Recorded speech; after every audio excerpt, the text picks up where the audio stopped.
Hello, it's time for Chapter 11 of George's Marvellous Medicine. Mr. Cranky's great idea. The next day, George's father came down to breakfast in a state of greater excitement than ever. "I've been awake all night thinking about it," he cried. "About what, Dad?" George asked him. "About your marvellous medicine, of course. We can't stop now, my boy.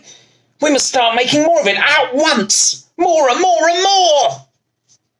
The giant saucepan had been completely emptied the day before because there had been so many sheep and pigs and cows and bullocks to be dosed. "But why do we need more, Dad?" George asked. "We've done all our own animals. We've made Grandma feel as frisky as a ferret, even though she does not have to sleep in the barn." "My dear boy," cried Mr. Killy Cranky, "we need barrels and barrels of it, tons and tons. Then we will sell it to every farmer in the world, so that all of them will have giant animals.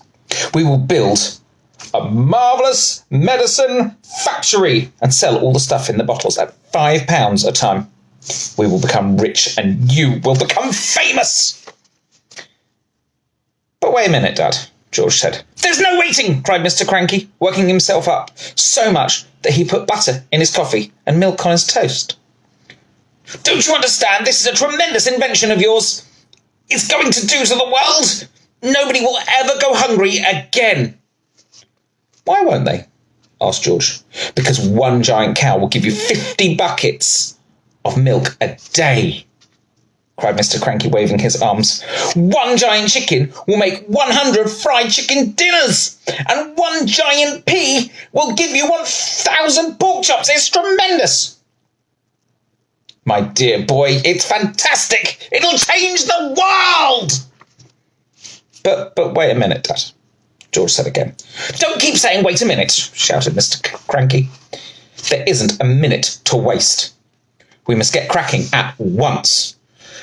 "Do calm down, dear," Mrs. Cranky said from the other end of the table, "and stop putting marmalade on your cornflakes." "The heck with my cornflakes," cried Mr. Cranky, leaping from his chair. "Come on, George, let's get going. The first thing we have to do is to make one more saucepan as a tester." "But, Dad," said little George, "the trouble is—" "There won't be any trouble, my boy," cried Mr. Cranky. "How can you possibly be any trouble? All you've got to do is put the same stuff in the saucepan as you did yesterday.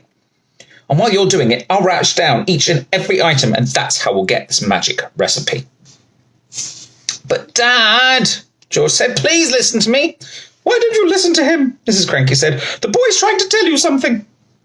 But Mr. Cranky was too excited to listen to anyone except himself. "And then," he cried, "the new mixture is ready. We'll test it out on an old hen, just to make sure it's absolutely right. And after that, we'll all shout hooray!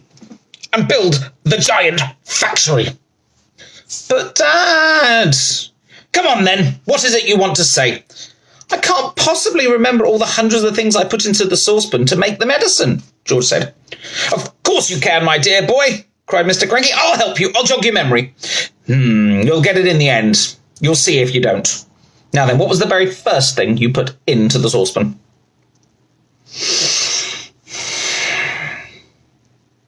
"I went up to the bathroom first," George said. "I used a lot of things in the bathroom and on Mummy's dressing table." "Come on then," cried Mr. Killy Cranky. "Up then we go to the bathroom." When they got there, they found, of course, a whole lot of empty tubes and empty aerosols and empty bottles. "That's great," said Mr. Cranky. "That tells us everything that you use. If anything is empty, it means that you used it." So Mr. Cranky started making a list of every item and everything that was empty in the bathroom. Then they went to Mrs. Cranky's dressing table. "A box of powder," said Mr. Cranky, writing it down. "Helga's hair set. Flowers of turnips perfume. Terrific, this is going to be easy." "Where did you go next?" "To the laundry room," George said. "But you sure we haven't missed out on anything here?" "That's up to you, my boy," said Mr. Cranky. "Have I?" "Don't think so," George said. So down to the laundry room, and once again Mr. Cranky wrote down all the names of the empty bottles and cans. "My goodness me! What a lot of stuff you mused! No wonder it did magic things." "Is that the lot?" "No, Dad, it's not," George said, and he led his father out to the shed where the animal medicines were kept and showed him the 5 big empty pots up on the shelf. Mr. Cranky wrote down all their names. "Anything else?" Mr. Cranky asked. Little George scratched his head and thought and thought and thought, but he couldn't remember having put anything else in. Mr. Killiecranky leapt into the car, drove down to the village and bought new bottles and tubes and cans of everything on the list.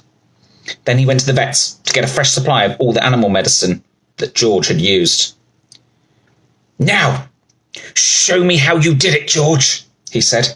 "Come along, show me exactly how you mixed all of them together." "Sleep well,"